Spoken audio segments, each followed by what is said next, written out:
번째 강의, 하나님의 계획, 구원사 그리고 종말론에 대한 세 번째 강의를 시작을 하도록 하겠습니다. 자, 이제 마지막 다섯 번째, 하나님, 천사들 그리고 성령이라고 하는 주제에 대해서 우리가 잠깐 다뤄야 될 텐데요.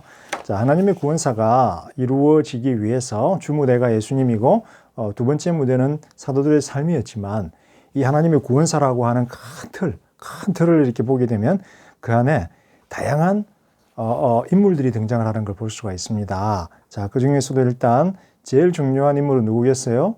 예, 하나님입니다. 하나님. 자, 하나님인데,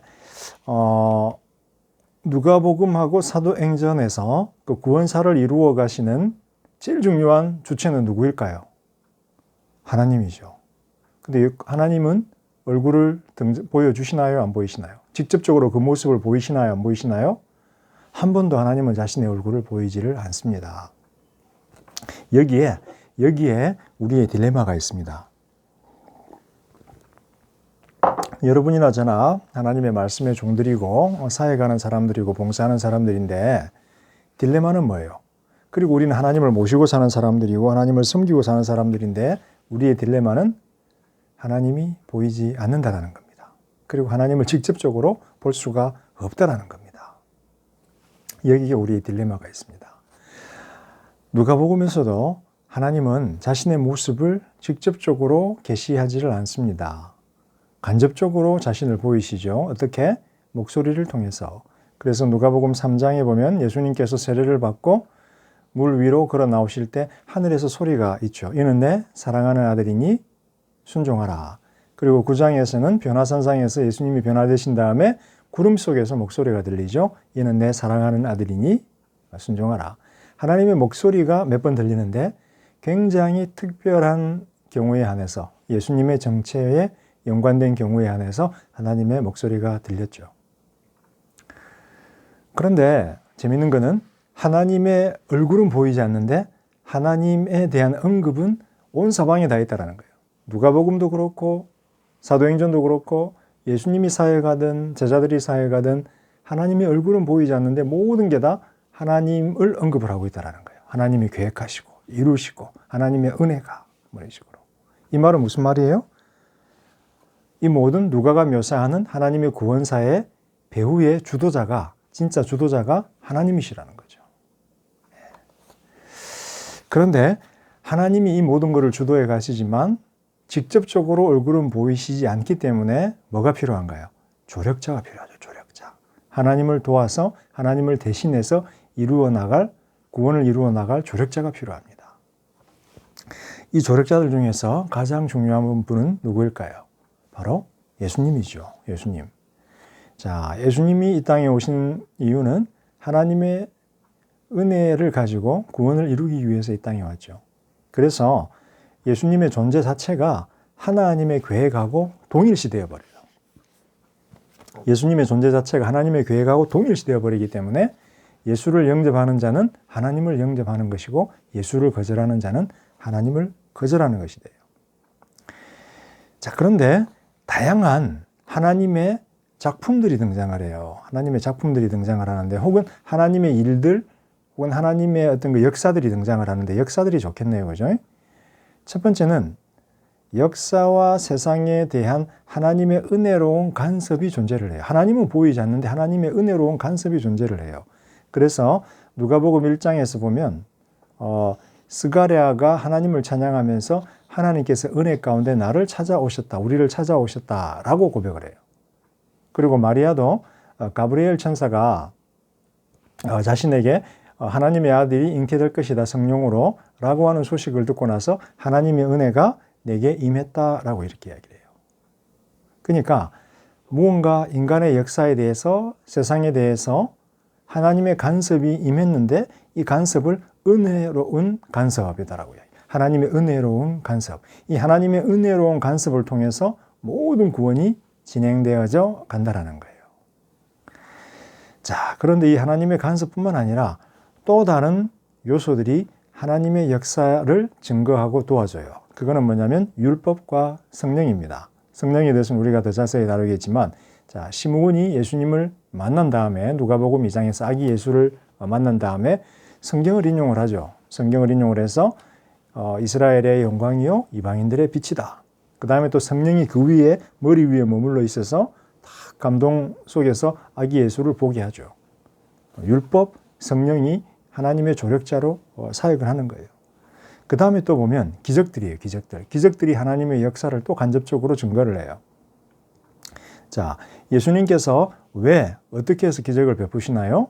하나님에 의해서 택함을 받고 기름 부음을 받고 성령이 충만하게 되었으므로 기적을 베푸시게 돼요. 그래서 누가복음 4장에서 예수님이 이사야서를 인용하시면서 하나님의 영이 내게 임하였으므로 내가 가난한 자에게 복음을 보지 못하는 자들에게 보게 됨을 갇힌 자에게 포로됨을 그리고 하나님의 구원의 은혜의 해를 선포한다 이렇게 해요. 예수님이 하나님의 아들이기 때문에 기적을 베푸는 것이 아니라 하나님이 택하셔서 기름 부으시고 하나님의 영이 그를 주도해서 사역을 하시기 때문에 기적들이 베풀어지는 거예요. 그래서 예수님이 기적을 베풀면 어떻게 되나요? 사람들이 예수님의 기적을 통해서 뭘 보게 되나요? 하나님의 역사를 보게 되죠. 그래서 그 기적을 체험한 사람들은 무엇을 하나요? 헌금을 하나요? 하나님께 영광을 돌려드리죠. 예수님께 영광을 돌려드리는 게 아니라 예수님의 기적을 체험한 사람들은 그 예수님의 기적 속에서 하나님의 역사를 보기 때문에 은혜로운 역사를 보기 때문에 내 눈앞에서 나에게 구원을 베푼 예수님을 통해서 하나님께 영광을 돌려드리는 거죠. 즉 예수가 성령이 또 예수와 성령을 통해서 이루어지는 이 모든 기적들이 다 사실은 누구에 의해서 행해지는 것이다? 하나님에 의해서 행해지시다라는 거죠. 뒤에 숨어 계시는 진짜 배후의 인물인 하나님을 통해서 이루어지는 것이기 때문에 하나님께 영광을 돌려드린다는 거죠. 그 다음에 근본적으로 이스라엘의 신학에서 유대인들의 신학에서 하나님은 이 땅에 내려와서 인간들하고 함께 살 수가 없어요. 왜 그럴까요?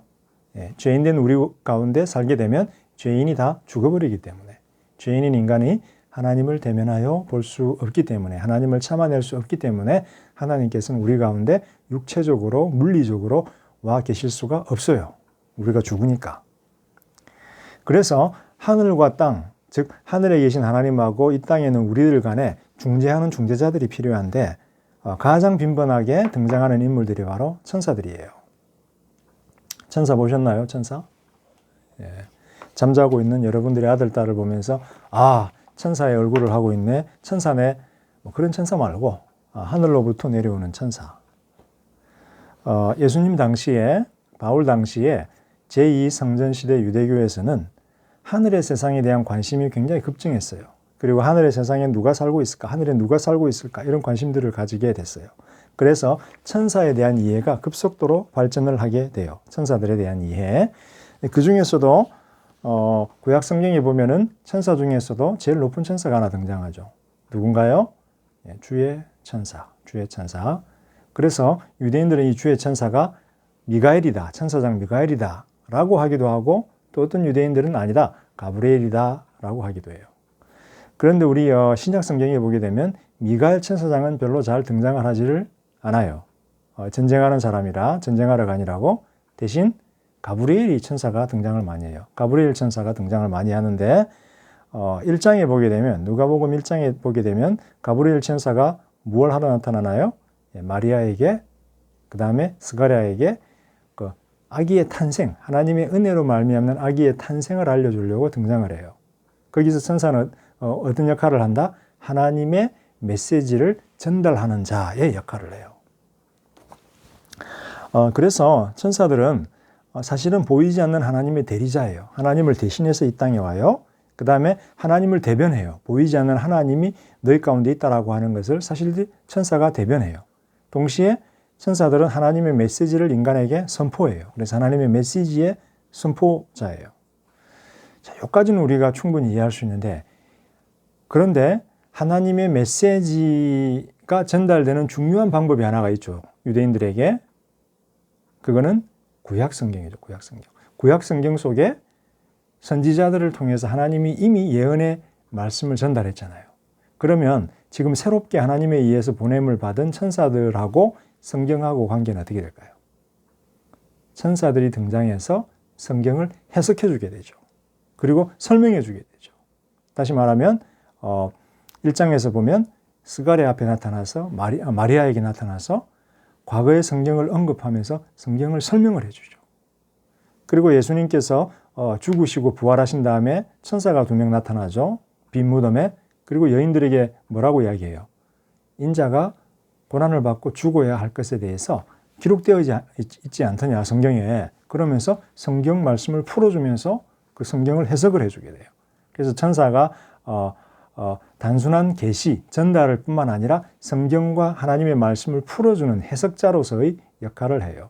이거를 안겔로스 인터프리테스 해갖고 해석하는 천사라는 어떤 그런 기능으로 이렇게 이해가 되기도 해요. 자, 그런데 누가복음과 사도행전에서 가장 중요한 하나님의 조력자는 누가복음에서는 예수님이고 사도행전에서는 성령님이에요. 그리고 예수님의 이 땅에서 사역 이면에도 성령께서 역사를 하세요. 그래서 어떻게 보면 누가복음과 사도행전에서 가장 하나님의 훌륭한 조력자로, 능력 있는 조력자로 등장하는 분은 바로 성령님이에요. 우리가 나중에 성령님에 대해서 자세히 좀 다루는 시간이 있겠지만 일단 간략하게 성령님에 대해서 언급을 하면 성령님은 하나님의 구원의 계획의 연속성과 그 사역을 이루어 가세요. 자, 먼저 성령께서는 선지자들을 통해서 구약 성경에서 하나님의 구원을 선포를 했어요. 그 다음에 누가복음 1장, 2장에 보면 또 크리스찬 선지자들이 등장을 하죠. 시므온이라든지 안나라든지 이런 크리스찬 선지자들을 통해서 성령께서는 하나님의 구원의 계획을 선포하게 하고 축복하게 해요. 그 다음 사도행전에서는 어떻게 하나요? 하나님의 구원의 계획이 제자들을 통해서 성취되어지도록 그 성취를 가능하게 해요. 그래서 성령은 하나님의 대행자로서 능력 있는 임재로서 1번 하나님의 구원의 계획을 선포하고 축복한다.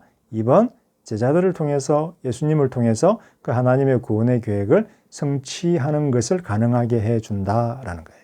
그래서 누가복음과 사도행전에서 누가의 신학에서 성령은 굉장히 중요해요. 하나님의 구원을 완성하고 축복하고 메시지를 선포하는 실행자로 보이지 않는 하나님의 이 땅에서의 능력 있는 임재를 대변하면서 하나님의 구원의 계획을 실행해 나가는 분으로 묘사가 돼요. 누가복음하고 사도행전에서는. 물론 예수님하고 성령님의 관계는 어떻게 되는가? 그거에 대해서는 또 나중에 여러분들에게 설명을 해드릴게요. 자, 어쨌든 간에 이렇게 해서 저희가 제4강 하나님의 계획과 구원사 그리고 종말론에 대해서 우리가 연구를 해보았습니다.